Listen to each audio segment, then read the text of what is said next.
So it seems as if we have caught another Democrat faking another phone call, and that Democrat is Gavin Newsom.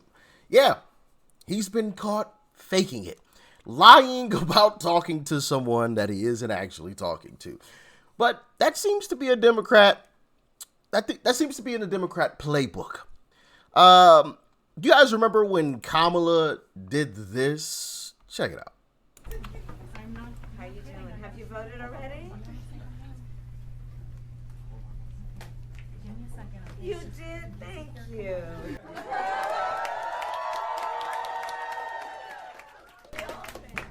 Thank you so very much. You know, it's so important that everybody participates. And Yeah, I remember she did that, and then turned the camera screen, or the phone screen, excuse me, at the camera, and we could clearly see that she just had the camera app open. Oh, but of course, mainstream media and left-wing lunatics will tell you, well, she didn't win because she's black and she's a woman. This country is racist and misogynistic. No, she didn't win because she's an idiot. That's why she didn't win. Literally turned the phone around and showed the camera app. You can literally see her face smiling. You just can't make this stuff up, man. My goodness. Like, how terrible do you have to be to, oh my goodness gracious. But that's not the only time she did that. Okay, definitely not the only time that she faked a phone call. Y'all remember this one? Hi, this is Tim. it's Kamala Harris. Good morning, Governor. Good morning, Madam Vice President. Listen, I want you to do this with me. Let's do this together. Would you be my running mate and let's get this thing on the road? I would be honored, Madam Vice President.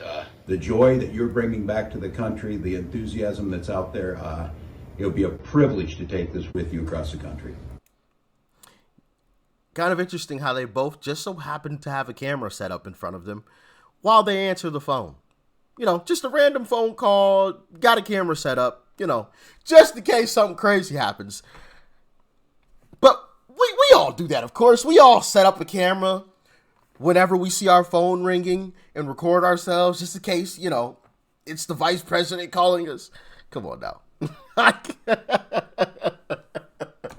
Clearly staged and fake. Clearly staged and fake. Let me tell you, I have just the utmost respect for you. I have really enjoyed our work together. You understand our country. You have dedicated yourself to our country in so many different and beautiful ways. And we're going to do this. We're going to win. And we're going to unify our country and remind everyone that we are fighting for the future for everyone. So let's get out there and get this done, okay? Let's do it. Do the work in front of us. Let's win this thing. That's right. All right, buddy. I'll see you soon. Take care. Thank you, you. ma'am. Okay. Yeah. Bye. Yeah. Not only was she an idiot, but she tried to run with an idiot. But anyway, here's another one. You guys remember when she faked this phone call? And once again, just so happened to have her camera recording her while she was answering. Kamala. Hello. Hi. Hey there. Oh, hi. You're both together. Oh, it's good to hear you both. I can't have this phone call without saying to my girl Kamala, I am proud of you. This is going to be historic. Who holds the phone up to their face when it's on speakerphone? I'm just asking. Like, who does that? I don't. Like, if it's on speakerphone, it's on speakerphone because I don't want to hold it up to my face. Like, it's on speakerphone, so I'm holding it away from my face, and I could still hear. But, hey, who am I? We called to say Michelle and I couldn't be prouder to endorse you and to do everything we can to get you through this election, and called to say This is and to do everything we can to get you through this election and into the Oval Office. Oh, my goodness. Michelle, Brock, this means so much to me. I am looking forward to doing this with the two of you, Doug and I both, and getting out there, being on the road. But most of all, I just want to tell you the the words you have spoken and the friendship that you have given over all these years mean more than I can express. So thank you both. It means so much. And we're going to have some fun with this too, aren't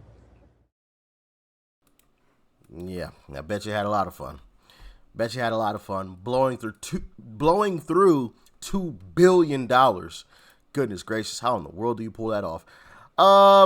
So now I want to get to Gavin Newsom getting caught, because there was a young lady who happened to see Gavin Newsom walking down the street, and she ran up to him, and here is how that exchange went. Check it out. Governor, you got a second? Governor, I live here, Governor. That was my daughter's school, Governor. Please tell me what you're going to do. I'm not going to hurt him, I promise. I'm literally talking to the president right now to specifically answer. Now, take note. He said, I'm literally talking to the president right now. He said, I'm literally talking to him right now. Now, watch what he says just after that. Once again, he said, I'm literally talking to the president right now. I'm literally talking to the president right now to specifically answer the question of what we can do for you and your daughter. Can I hear it? Can I hear your call? Because I don't believe it. I'm sorry. There's literally, I've tried 5 times. That's why I'm walking around to make the call. Why is the president not taking your call? Because it's not going through. So Why? I have to get cell service. So let's get it. Let's get it. I want to be here when you call. Hold on, wait a minute. I thought he said he was literally talking to the president right now.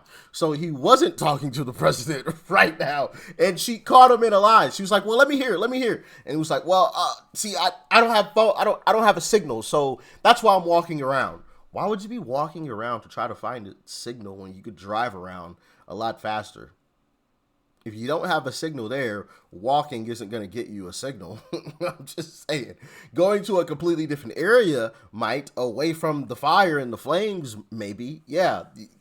But you got to drive to do that. So walking around isn't going to do that. So that was a lie too. But carry on, Gavin. Carry on. So I have to get cell service. So let's get it. Let's get it. I want to be here when you call the president. I appreciate it. I'm doing that right now. And it's to immediately get reimbursements, individual assistance, and to help you. I'm devastated for you. I'm so sorry, especially for your daughter.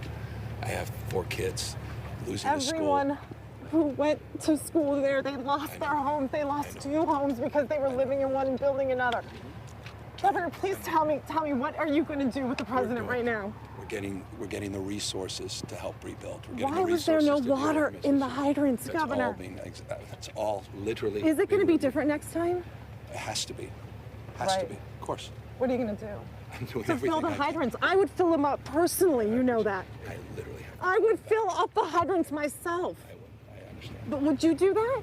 I would do whatever I can. But you're not. I see do you know there's water dripping over there, Governor? There's water coming out there. You can use it. I appreciate it. I'm going to make the call to address everything I can right now, incling making sure people are safe. I'd like to make sure you do. Can I have an opportunity to at least tell people you're doing what you're saying you're doing? Could somebody have a contact? Can I have your contact information? Right there. So Gavin Newsom caught in a lie.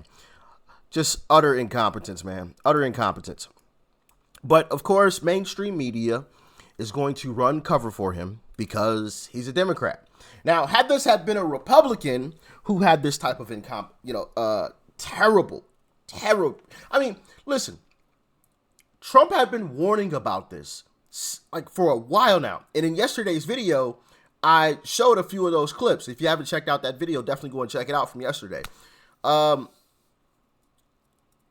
of course, Trump's just an idiot. Trump is just a deranged guy, so nobody listen to Trump. Trump doesn't know what he's talking about. In fact, Trump knew exactly what he was talking about.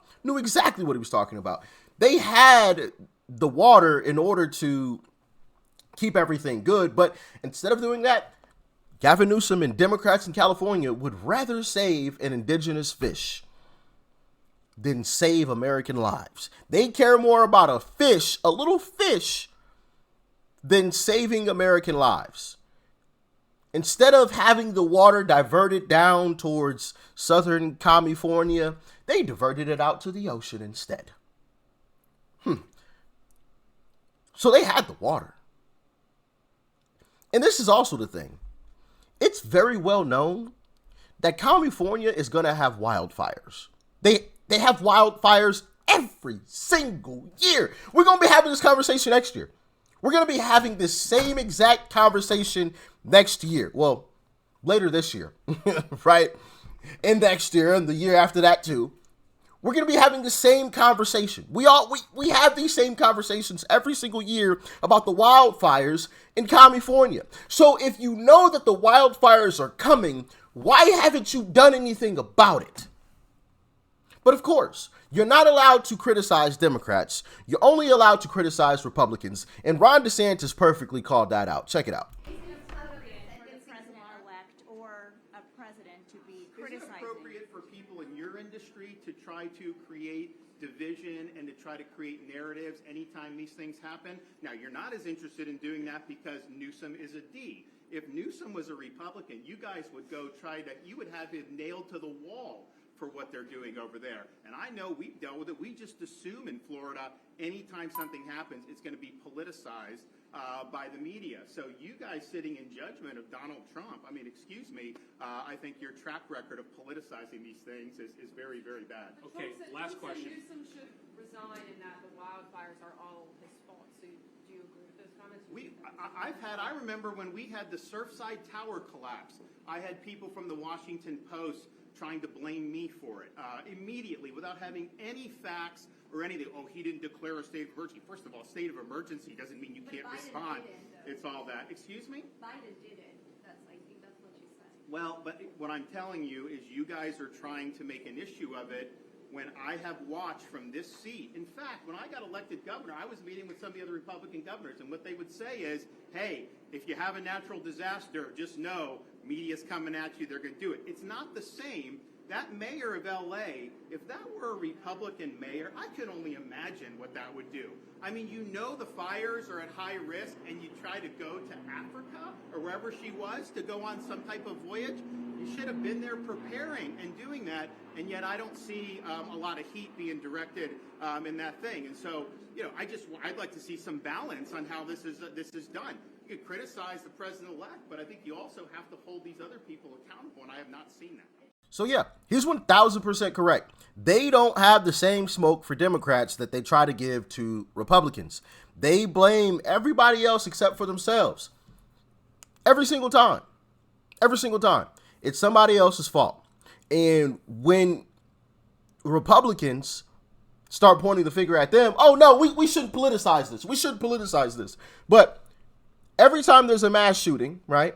Every single time, we all know this, every single time, it's Republicans. It's Republicans. We need sensible gun laws, and it's the Republicans that don't vote for it. Every single time. Whenever there's a natural disaster, oh, it's climate change. It's the Republicans' fault. Republicans don't take climate change serious enough. Blah, blah, blah. Oh, it's fine to politicize those disasters, but if we politicize what's going on in California and we call out Democrats for their incompetence, No, don't politicize this. Don't politicize this. You see the double standard? It's absolutely insane, man. Absolutely insane. But this is also, I want to play this clip. This is who Gavin Newsom had to blame for this recent wildfire situation. What is the situation with the water? Obviously, in Palisades, ran out last night in the hydrants. I was talking to the firefighter on this block. They left because there was no water in the hydrant here. The local folks are trying to figure that out. I mean, just when you have a system that's not dissimilar to what we've seen in other extraordinarily large-scale fires, whether it be pipe, electricity, or whether it just be the complete overwhelm of the system. I mean, those hydrants are typical for 2 or 3 fires, maybe 1 fire. You have something at this scale, but again, that's going to be determined by the local. Local. I'm the governor of California, but, I'll shell off that responsibility to the locals. Right. Now, let a Republican governor say that? Oh, like Ron DeSantis said, they'd have him nailed to the wall. Wall-to-wall coverage. The Republican failed in his duties, blah, blah, blah, blah, blah. Bro, they would be talking about that all week long. But since it's Gavin Newsom, and he has a D next to his name, nobody has any pushback.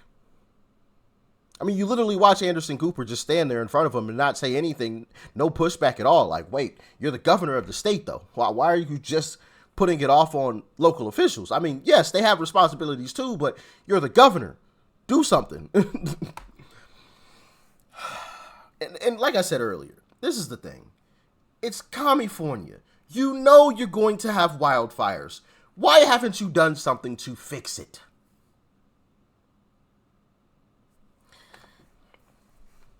Idiots. That's the only explanation. Flat out idiots.